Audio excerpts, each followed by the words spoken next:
महाराष्ट्राचे मुख्यमंत्री देवेंद्र फडणवीस यांच्या शिवाजी महाराजांना अभिवादन करणाऱ्या देवाभाऊ या फुलपानाच्या जाहिरातीमुळे महाराष्ट्रातील राजकीय वादविवाद आता पेटला आहे. या जाहिरातीच्या माध्यमातून विरोधकांनी महाविकास आघाडीने भाजपवर ब्लॅक मनी वापरल्याचा आरोप देखील केला आहे. ही जाहिरात कोणीतरी दिली आहे का हे अद्याप स्पष्ट झालेले नाही.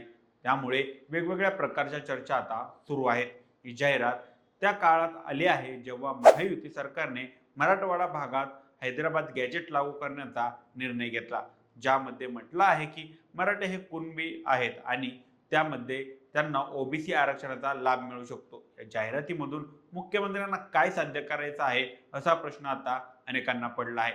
या सगळ्या गोष्टींवर सविस्तर माहिती घेऊया आजच्या या व्हिडिओच्या माध्यमातून. नमस्कार, मी सनी आणि तुम्ही पाहताय दैनिक राज्य लोकतंत्र.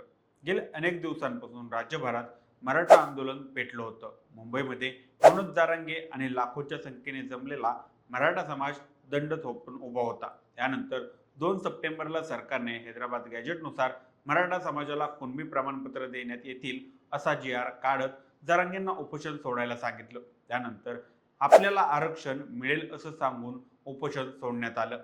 अनेक वेळा माध्यमांना मुलाखत देत असताना जरांगे पाटील यांनी याचं श्रेय मराठा समाजाचं आणि जर अपयश हाती लागलं तर सरकार जबाबदार असेल असं सांगितलं. पण यावेळी त्यांनी कुठलेही फडणवीसांचं नाव घेतलं नाही.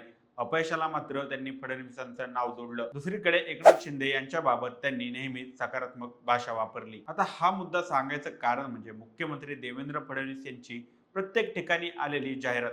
यामध्ये ते छत्रपती शिवाजी महाराजांच्या पायी नतमस्तक होताना दिसत आहेत. जी.आर. काढला पण मराठा समाज काय आपले आभार मानत नाही हे पाहता आपणच आपले भाग्य विधाते होऊ म्हणून 7 सप्टेंबरला या जाहिराती देण्यात आल्या तर आता अनेकांचं मत आहे. एकनाथ शिंदे आणि अजित पवार तर मराठा समाजाचेच आहेत. हे श्रेय या मराठा नेत्यांना जाणार नाही आणि आपल्या हातात काहीच राहणार नाही ना, त्यामुळे या जाहिराती दिल्या असतील असं देखील आता म्हटलं जात आहे. तर दुसरीकडे विरोधक मात्र यावरून चांगलेच आक्रमक झालेले दिसत आहेत. शिवसेना राज्यसभेचे खासदार संजय राऊत आणि राष्ट्रवादी काँग्रेसचे कर्जत जामखेडचे आमदार रोहित पवार यांनी जाहिरातीचा स्रोत काय आहे असा प्रश्न विचारला आहे.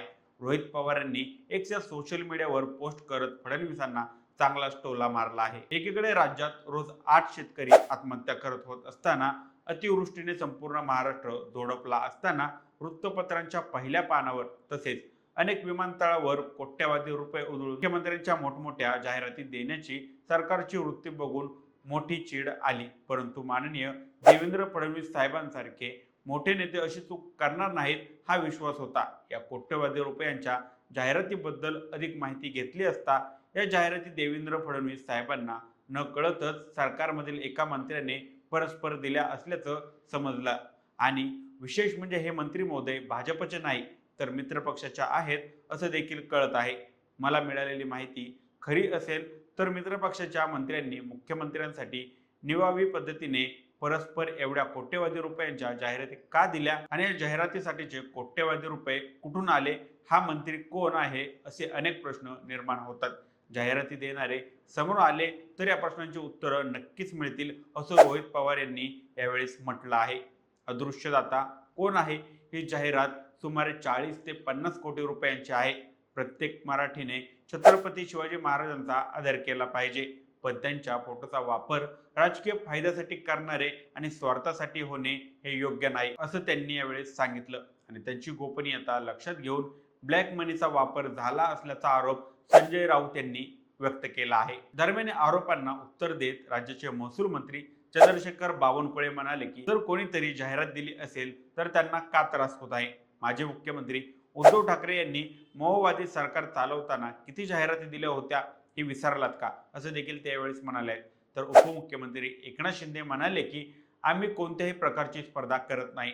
मराठा समाज असो किंवा इतर मागासवर्ग ओबीसी असो, त्यांना न्याय देण्याचं काम महायुती सरकारने केलं आहे. हे काम गेल्या विधानसभेच्या निवडणुकीत मान्यताही मिळाली.